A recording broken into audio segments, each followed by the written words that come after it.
Jeff Rowe from 2Hacks Garage.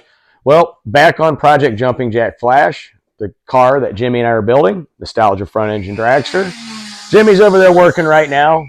This is a continuation of the other video that we just did, where we began all the small things. Just like with all projects, you think it's just throwing an engine in, rear end, all that fun jazz. No, there's a myriad of all kinds of small things that have to take place before you take one of these things down the drag strip. I know we still have a whole lot of welding to do on this chassis, but we're actually at a point now where we have to begin doing all the small things. As you saw in the last video, we got a brake pedal put in here, and we're working on fabricating our own gas pedal. There's still a lot of stuff, Zeus fastener tabs, parachute mount, all kinds of little things before we start welding the rest of this chassis. These things take a lot of time, but they must be done. We need to get to a point where everything's welded up, all the little things are welded into place so we can get this painted and move on with the rest of the car. As you can see, Jimmy's working. I'm continuing to ramble. With that, guys, we really need to get to work. So the small things continue. And I tell you what, guys, I guarantee there will be more videos on the small things. Just like in the past with my T-Bird and other cars, this is no difference. Just something you need to expect. With that, guys, it's time to get to work.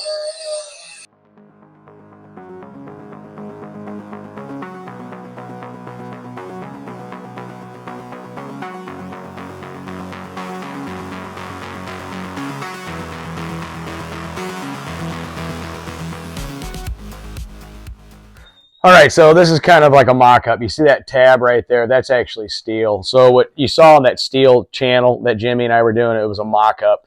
We're going to order up some aluminum C channel. What that does, it'll be a piece about this long. It slips over here, you drill it, and you bolt it into place. So you'll have that channel, and it'll operate as a gas pedal here. Now, mind you, we're still going to have to fabricate like a return spring for it, throttle cable that's going to go through here and all that, but you get the gist of that fuel pedal with that aluminum C channel. That was a piece of steel, but Jimmy's going to order a piece of aluminum. It'll sit about this big, and it'll, operate as a fuel pedal, and Jimmy's going to build on top of that kind of a channel on top, so if something does get stuck, you can kick your foot back out on your toe, so it'll sit like this. It'll kick it back, so if something's stuck, you can actually control it with your foot a little bit better. But that's what we got going on there. Actually really cool. Does save us a lot of money. If you look online, gas pedals are kind of expensive for these. And, this is all extra stock we had laying around, so we might as well use it. With that, guys, we got a lot more work to do.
All right, so what we're doing here, guys, is we determined we came to a point where we actually need to mock up the transmission, engine, and all that so we can make our engine plate and our front mounts and our pinion support. This is a Dead and Bear, which is actually the Reed. It's a blow-proof bell. It's a very high-performance transmission. It did come with the car when I bought it. We're going to go through it at Cope Racing Transmissions, the same place doing my Thunderbird. Kind of funny, it does say CRT Performance, but it's a different CRT. Anyway, it's a really good transmission. It's a power glide with a brake. But this is where we're trying to determine exactly, we've already measured this out a few times and put some rough dimensions in there, but we are making sure that with our coupler where it needs to be, there's no bind, it's straight through, it's level this way, it's all square with the world. Once we get that into place, we're actually going to use our old engine mount template that goes right here to make our new one, which I have that 1/4-inch aluminum. And then we can get our block in here and get everything lined up. So yeah, we determined at this point with the little things, we actually have to mock up the transmission and the engine so we can get everything square with the world and go from there. With that, guys, we got a whole lot of work to do. I'm rambling. Jimmy's ready to cut some metal. See you in a few. All right, so this is actually the old engine mount that came with the car, the motor plate. The reason we're not using it is we're designing our own, obviously. But it's cracked here. It should have had more tabs or more bolt holes for tabs. It didn't. It only had 2, as you can see there. Not really safe, and if you look closely, it cracked it. However, we can use this as a template for our new steel. But what we're doing is we're just using this here like this. Let me get a better shot angle for you here. And what Jimmy's doing is he's actually going to bolt it into place where it needs to be on the bell housing. And from there, we'll be able to use it, set our height of what we need for our new aluminum. And once that's set, what we can do is we can determine where we can put our mounting tabs that are going to be welded to the chassis and how this is going to mount to that. Have the balls. So they only have the balls. Yeah. Matching right. So that's where we're working right now, is we're going to get that into place, and we're going to determine our height and make sure everything's square with the world, and we'll make our new plate. Go from there. A lot of work, a lot of little things, but it must be done. Show must go on. Time to get to work.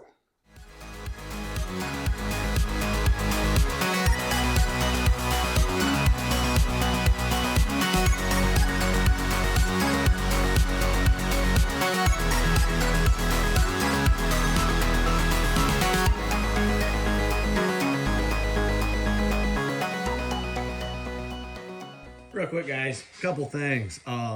You see how that plate goes. Obviously, it's going to be longer, and it's got to connect to the chassis. We have these tabs here.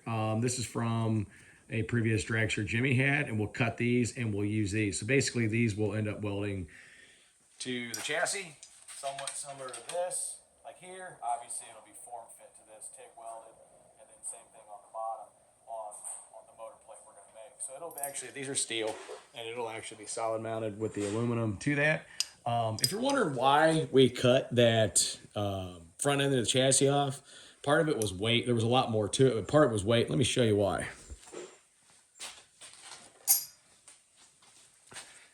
So if you look here, this was the tubing they used on this chassis. It's 120 thickness. This is extremely heavy, doesn't flex that well.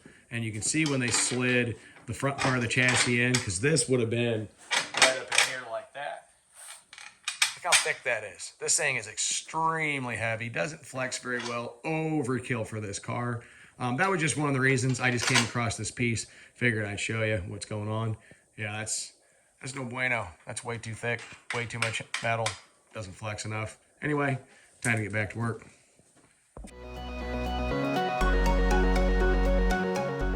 Correction, I was wrong on those tabs. These are the ones we're going to use. Jimmy just corrected me. They have to have the side pieces on it for structural integrity. I was wrong, my bad. So yeah, sits on there like that. Sits on there like that. Fold it in place, put our motor place in. So yeah, I was wrong, my bad, but these are the tabs that we're going to use for that, and it's going to be very solid. Wait a minute, I'll explain this. Okay, the object of the sides on the tab. The other ones would work, just straight up without sides. But these go behind the motor plate, and it gives stability like this. If they're not there, the weld will just snap off. So that's the object of the sided. I was wrong. The master corrected me. Nope, I didn't design it. Learning curve. Back to work.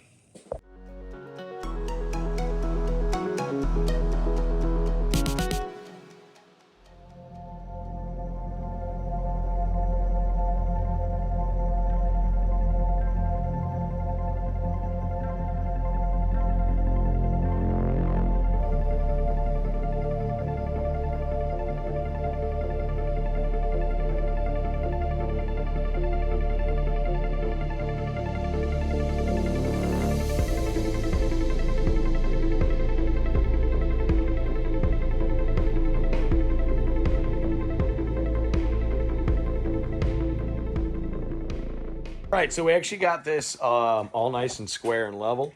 If you look here, this slides in and out the way it should.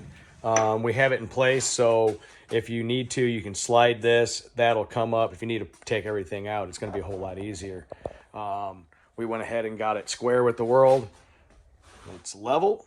And the nice part about this is we got it centered. So our actual center where the crankshaft cam and all that is going to be centered on the actual chassis this way and that way. So we do have it in place now exactly where it needs to be. This foam engine block really does come in handy quite a bit. So this, like I said, this is not the motor plate we're going to use. This is for mock-up. We're going to make our own. But now what we're going to do is Jimmy's got some cardboard. And what we're going to do with cardboard is what we need to do now is make our front motor plates. Because once we get those in place, that's going to ensure everything stays where it needs to be, going front to back. So that's what we're going to do. We're going to use that, and you'll have these tabs. Sorry, wrong way. Up like this. And what Jimmy's going to do is he's going to scribe that out, and we're going to go ahead and get those made. See you in a few.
All right, well, Jimmy used the cardboard there to kind of make our template here for our actual engine mounts. We're going to use this out of 1/4-inch aluminum, and you saw with those tabs there. So how that's going to work is we still got to fine finesse these. We're not going to finish this today in the video. It's been a really long day.